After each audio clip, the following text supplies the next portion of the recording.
Opinion from BIMSTEC to Rameswaram. PM Modi's Ram diplomacy. By invoking the Ramayana's historical and spiritual ties across South and Southeast Asia, Prime Minister Narendra Modi is reinforcing India's position as a cultural anchor in the region. In international diplomacy, policies dictate the formal script, but cultural ties shape the real connections. Prime Minister Narendra Modi understands this well, skillfully blending strategic alliances with civilizational outreach. His recent engagements spanning the BIMSTEC summit, a visit to Thailand and Sri Lanka, and a concluding stop at Rameswaram are more than just high-level meetings. They weave together a broader cultural and geopolitical narrative, rooted in the shared legacy of Lord Ram. The timing of Modi's visits is no coincidence. Arriving in Thailand and Sri Lanka just ahead of Ram Navami, then visiting Rameswaram on the festival itself, sends a strong message. By invoking the Ramayana's historical and spiritual ties across South and Southeast Asia, PM Modi is reinforcing India's position as a cultural anchor in the region. This is not just about diplomatic agreements, it's about strengthening a deeper, more enduring bond. Thailand, Myanmar, and Sri Lanka all have strong connections to the Ramayana. The Thai version, the Ramakien, is deeply embedded in their royal traditions, with the current monarch titled Rama X. In Sri Lanka, the epic is not just mythology, it's a part of their historical consciousness.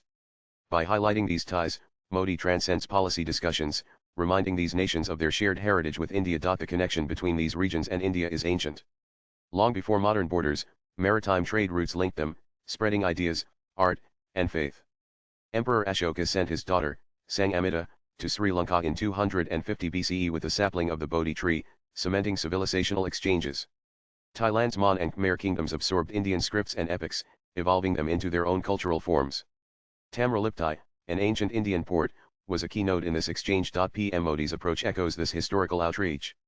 Just as Ashoka used Buddhism as a diplomatic tool, the Prime Minister employs India's cultural and spiritual legacy to build goodwill.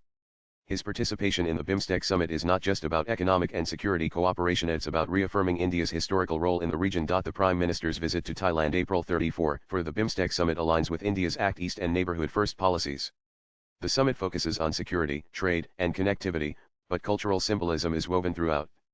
His meeting with King Rama X, who embodies Thailand's Ramayana legacy, and his presence at a Ramakien performance highlight the enduring cultural connections. By aligning the visit with Ram Navami, Modi is not just engaging in protocol but reinforcing India's civilizational ties. In a region where China's influence is growing, cultural diplomacy provides India with an edge that resonates beyond trade deals and infrastructure projects. PM Modi's Sri Lanka visit blends policy with historical reverence. His meeting with President Anura Kumaradasanayake aims at strengthening economic ties, including India-assisted infrastructure projects. Yet, it is his visit to the Jayasri Maha Bodhi temple in Anuradhapura that carries deeper significance. The Bodhi tree sapling, brought from India over 2 millennia ago, symbolizes the spiritual bond between the two nations. This visit just before Ram Navami evokes the Ramayana's narrative of Lord Ram's Lanka journey, subtly linking mythology with modern geopolitics. It also serves as a reminder of India's long-standing role as a regional spiritual and cultural leader, contrasting with China's more transactional approach to diplomacy. The final leg of Modi's journey, on Ram Navami itself, is in Rameswaram. Here, he offers prayers at the Ramnathaswamy temple and inaugurates the new Pamban Bridge. At first glance, the bridge is a purely infrastructural achievement, a modern engineering marvel improving connectivity. But its deeper symbolism is unmistakable. Rameswaram is where Ram is believed to have built the bridge to Lanka with Hanuman's aid. The new Pamban Bridge, linking the mainland to Rameswaram, mirrors this mythology. Modi's presence here reinforces the idea that India is not just building physical infrastructure but also metaphorical bridges between past and present, tradition and progress. PM Modi's itinerary is a masterclass in cultural diplomacy. The BIMSTEC summit helps counter China's influence in the Bay of Bengal.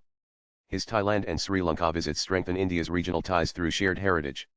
The Pamban Bridge inauguration on Ram Navami symbolically ties infrastructure to India's civilizational outreach. This approach is not new.